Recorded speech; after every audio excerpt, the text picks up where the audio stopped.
Hey, welcome to Dialed MTB. We are back for the season. Sorry for the not really posting much during the winter months. The winter hit pretty fast and then couldn't get out and ride much, so I had a few projects that I was working on that I just couldn't finish up. So sorry about that, but we're back with the 2024 Norco Optic, completely redesigned from the ground up with a high pivot design. So let's check out the bike real quick, then get on the trails. All right, let's start up front. This is a 140 millimeter travel Fox 34 factory grip 2. In the back, it's 125 millimeters with the Fox factory float X. And then obviously that high pivot with the SRAM XO transmission, full carbon fiber frame. And what's really cool is a 200 millimeter dropper on the size 3. And then we are one union carbon wheels with Industry 9 Hydra hubs, front and rear. It comes with Maxxis tires, but I did not like the DHF that it comes with, so I just swapped that out right away. Went with a Magic Mary in the front and a tacky chain in the back. Some Deity carbon bars. And the worst part about the whole bike is these SRAM level silver brakes. Definitely could have used codes, but that is it. So let's get on the trails and ride this thing. All right, here we go. Run one down the flow trail at Eagle Bike Park. And yeah, once you start pointing this bike down the hill, it is pretty dang impressive. It's pretty poppy for how much it also hugs the ground for a 125 millimeter rear travel bike.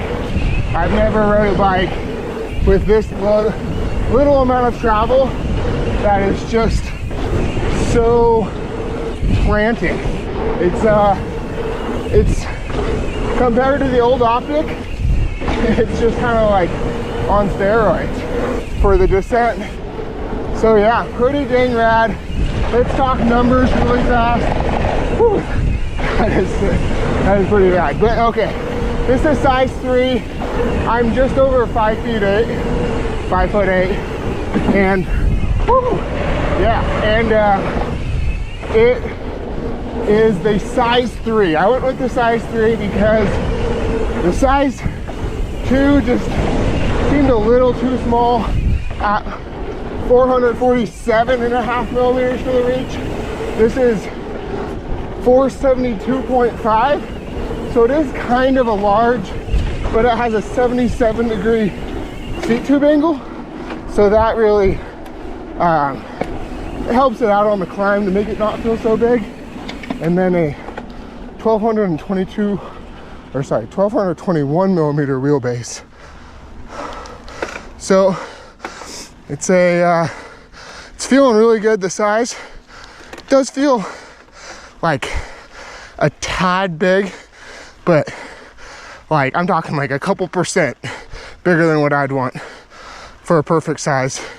Real quick before we get into the bike, I want to say thank you to World Cycle in Boise, Idaho. That's who I got this bike from, and they have the brand new 2024 optics and sights in stock. So either let me know and I can get you hooked up, or give them a call or stop by and check them out. All right, so let's talk the climb real quick on this thing. Not going to spend too much time on it. I am going to do a full review later on this spring or summer, so stay tuned for that. But so far, initial impressions, the climbing, it's not amazing, it's not terrible. It's not better than a Santa Cruz Tallboy or SB120, that's for sure. So I'd say it's, I don't know, it almost feels like it climbs similar to the 2023 Norco sight, like the one that wasn't high pivot. So it's not a bad climber, but it definitely climbs kind of in the next category up. Like you climb on this and you feel like you're on a 140 millimeter travel bike. I feel like maybe 150. So yeah, overall it's pretty efficient. So you don't really hear the high pivot with that extra idler. maybe a tad, but not really that much. And then honestly, I'm surprised that you don't feel that drag. Like, you really felt that drag on the Norco range. So obviously this is a trail bike, you don't want to feel that. Overall, solid climber, not quite as good as the old Optic, probably a little better than the old Sight. Kind of exactly what I expected. I was not expecting a super fast climbing bike, but what I will say is it is really, really comfortable. All right, here we go down Shake and Bake. This trail has got a little bit more features on it, so we'll see how it does. All right, here we go down Shake and Bake. Let's see how this goes. Oh yeah, this thing is kind of surprising.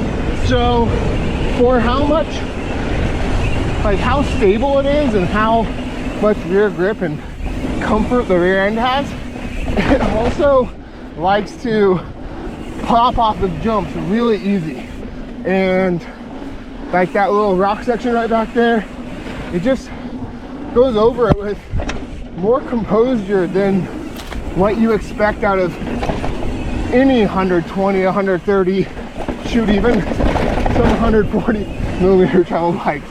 And that little rock section, man, it's an impressive bike to say the least. So let's take the rock section over here. Oh yeah, yeah, it literally just eats that stuff up, and it's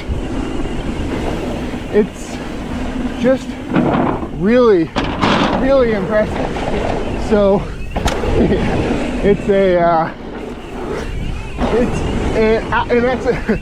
I'm just losing my words.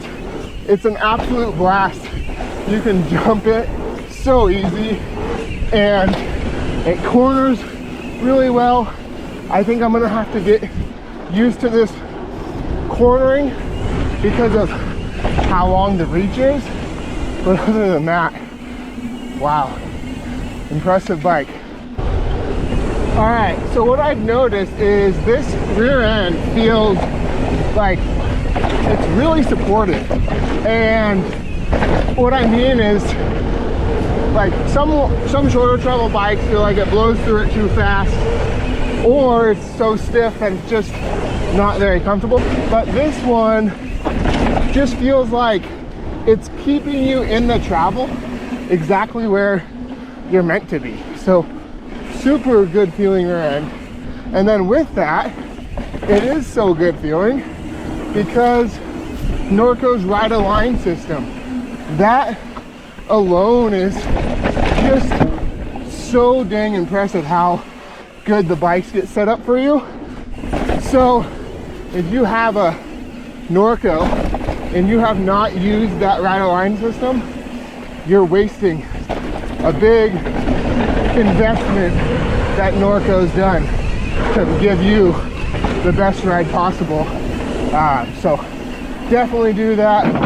Super impressive. Norco to just nail this feeling so quick. And then this bike has the 65-degree head tube angle, and it's just enough to give you the confidence to go fast into steep stuff, but then it also is just steep enough to make it more nimble. And especially with that lighter weight 34 on the front, just helps it out, gives it that perfect balance in the front end. So props to Norco. All right, so let's talk about who this bike might be for. I think if you value climbing, might not be your bike. If you value comfort everywhere, this is probably going to be a good bet for you. Also, if you maybe had the previous Optic but wanted a little bit more out of it, I feel like this doesn't sacrifice too much on the climbs, and you get quite a bit more out of it for not much. So that's pretty rad. And then, yeah, I mean, it's just overall really good. Like if you were to have one bike, you do ride some gnarly stuff, but that's not all you ride. This is probably pretty good. So yeah, this is not an above average climber, but I would say it might be the best descending bike under 130 millimeter travel rear end that you can buy. Like, it's definitely the best bike that I've rode. So for under 130 millimeters, it feels more like 150, even 160. So yeah, with that, if you like this video, like and subscribe for more like that, or like this, and get out and ride.